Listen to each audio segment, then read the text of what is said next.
Hello বন্ধুরা, good morning. তোমরা সবাই কেমন আছো? শর্মিষ্ঠাস ব্লগ চ্যানেলে তোমাদেরকে জানাই অনেক স্বাগতম আর অনেক অনেক ভালোবাসি দিয়ে আজকের ভিডিওটা শুরু করলাম। তো দেখো, সকালবেলায় ঘুম থেকে উঠে সমস্ত কাজকর্ম করে আবার বিছানাটাও কিন্তু আমি তুলে পরিষ্কার করে নিলাম। আর ঘরের বিছানা যদি সুন্দর থাকে তাহলে কিন্তু মনটা এমনিতেই ভালো হয়ে যায়। তো দেখো, আমি কিন্তু স্নান করেও নিয়েছি, কারণ আজকে এক জায়গায় যাওয়ার আছে। তো রান্নাঘরের সমস্ত বাসনগুলো এখন তুলে নেব, মেজে দিয়ে গেছে। কারণ বাসনগুলো যদি অগোছালো হয়ে পড়ে থাকে না, রান্নাঘরে কিন্তু একটুও কাজ করতে ভালো লাগবে না। ওই জন্য আমি দেখো বাসনগুলো সব জায়গায় রেখে দেবো। তারপরে আবার একটু রান্নাও করতে হবে, কারণ আজকে এক জায়গায় যাওয়ার আছে। আজকে যাব ননদের বাড়িতে।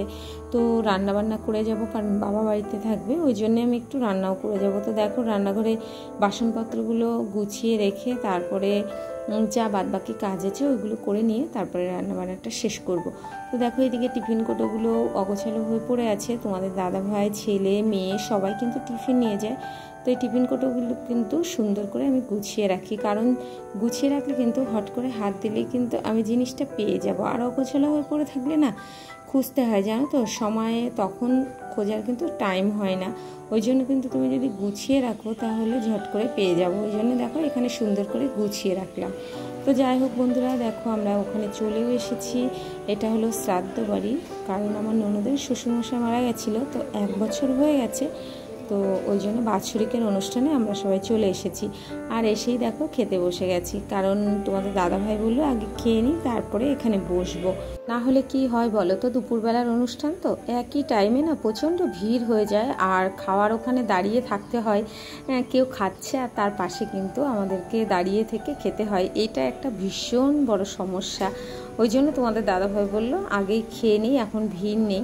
তো আমরা খেয়ে দিয়ে নিয়ে না অনেকটা টাইম কিন্তু এখানে বসে গল্প গুজব, সবার সঙ্গে দেখা, সব কিছু করলাম। এদিকে দেখো শাক পড়ে গেছে, লাল শাক, শুক্তো, শ্রাদ্ধ বাড়িতে যেগুলো হয়। তো এখানে ডালও পড়ে গেছে, বেগুনি, তো যা যা হয় সবই হয়েছিল। তো শেষ পাতে দেখো চাটনি আর পাপড়। খাওয়া দাওয়া করে নিয়ে দেখো একটা সুন্দর পরিবেশে আমরা চলে এসেছি। তো এটা হলো ননদের পুরনো বাড়ি। এই বাড়িটা ননদরা কিনেছে। তো যাই হোক, দেখো পরিবেশটা অসাধারণ লাগছিল আমার। এখানে একটা পুকুর আছে, তোমরা দেখে বুঝতে পারছো নিশ্চয়ই।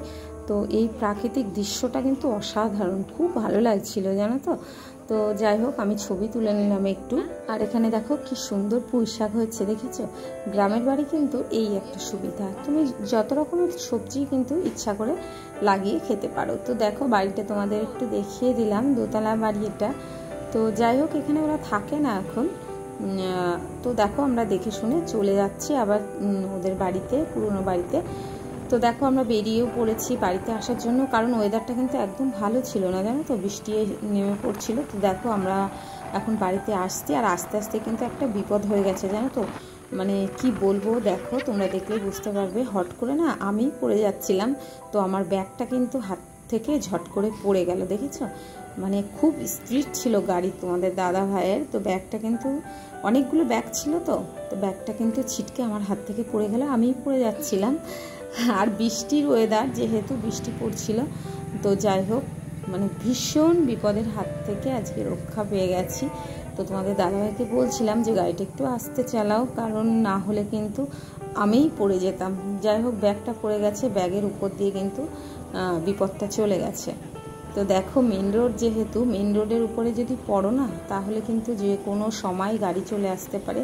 আর গাড়ি আসলে কি ভয়ঙ্কর বিপদ হবে তোমরা বুঝতেই পারছো। আমার না গা কাঁপছিল, জানো তো, ব্যাগটা এত স্পিডে পড়ে গেল।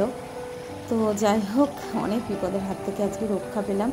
তো চলো এখন সাবধানে বাড়িতে ফিরি। আর দেখো এটা একটা স্কুল, তো খুব ভালো লাগছিল, দেখেছো স্কুলটার সাইড দিয়ে এত সুন্দর প্রাকৃতিক পরিবেশ, মানে সাজানো গোছানো যাকে বলে। এখন আমরা বাড়িতে চলে এসেছি, আর বৃষ্টির ওয়েদার, তোমাদেরকে বললাম তো রেনকোটটাও পরে নিয়েছি। আর এই বৃষ্টির ওয়েদারের জন্যেই কিন্তু আমি পড়ে যাচ্ছিলাম, তো ব্যাগটা পড়ে গেছে, বিপদ। বাড়িতে চলে এসেছি, আর আস্তে আস্তে প্রচণ্ড বৃষ্টি শুরু হয়ে গেছিলো।